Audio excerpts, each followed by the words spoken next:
Hello YouTube family, कैसे हैं आप लोग। आशा करती हूँ कि आप लोग अच्छे होंगे, स्वस्थ होंगे, मस्त होंगे। आप अपने घर अपने अपने परिवार साथ व्यस्त होंगे, अपने अपने काम में, अपने अपने बाल बच्चा में।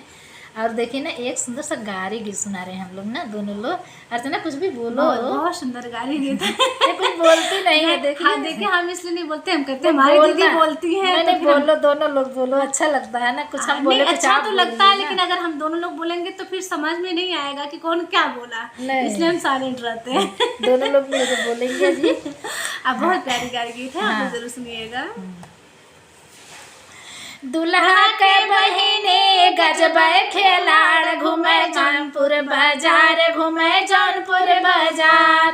दुल्हा के बहिने गजबे छिनार, घूमे जौनपुर बाजार, घूमे जौनपुर बाजार। दो दो मर्दा से नैना लड़ावे, दो दो गो मर्दा से नैना लड़ावे। एक बियाह एक कुंवार, घूमे मालीपुर बाजार, घूमे मालीपुर बाजार। एक बियाह एक कुंवार, घूमे मालीपुर बाजार, घूमे मालीपुर बाजार। अगुआ के बहिना गजबे छिनार, घूमे मालीपुर बाजार, घूमे मालीपुर बाजार। दुल्हा के फुआ बड़ी उत्पाती, दुल्हा के फुआ बड़ी उत्पाती। उनका पसंद आवे मर्दा देहाती, उनका पसंद आवे मर्दा देहाती।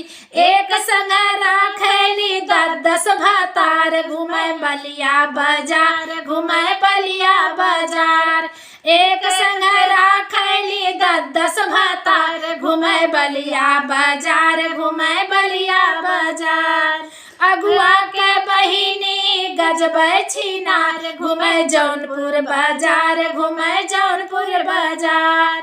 समधी का बहिनी गजबे छिनार, घूमे जौनपुर बाजार, घूमे जौनपुर बाजार। दुल्हा के मामी है बड़ी नामी, दुल्हा के मामी है बड़ी नामी। बनारस के लड़कन से ठोके सलामी, बनारस के लड़कन से ठोके सलामी। जिला आजमगढ़ के राखेली यार, घूमे पटना बाजार, घूमे पटना बाजार। जौनपुर आजमगढ़ के लड़कन के करली, कैसे याद थोड़ा। जिला आजमगढ़ के लड़कन के राखेली यार, घूमे साहेबगंज बाजार, घूमे साहेबगंज बाजार। दुल्हा के मामी बड़ी है नामी, दुल्हा के मामी बड़ी है नामी। बनारस के लड़कन से ठोके सलामी, बनारस के लड़कन से ठोके सलामी। जिला आजमगढ़ के राखेली यार, घूमे साहेबगंज बाजार, घूमे साहेबगंज बाजार। जिला आजमगढ़ के लड़कन के राखेली यार, घूमे खुटहन बाजार, घूमे खुटहन बाजार। दुल्हा के बहिनी के गजबे खिलार, घूमे जौनपुर बाजार, घूमे जौनपुर बाजार। दुल्हा के फुआ गजबे छिनार, घूमे जौनपुर बाजार, घूमे जौनपुर बाजार। कैसा लगा हम लोग गाना, प्लीज आप लोग सुनिएगा। ढेर सारा प्यार दुलार आशीर्वाद जरूर दीजिएगा।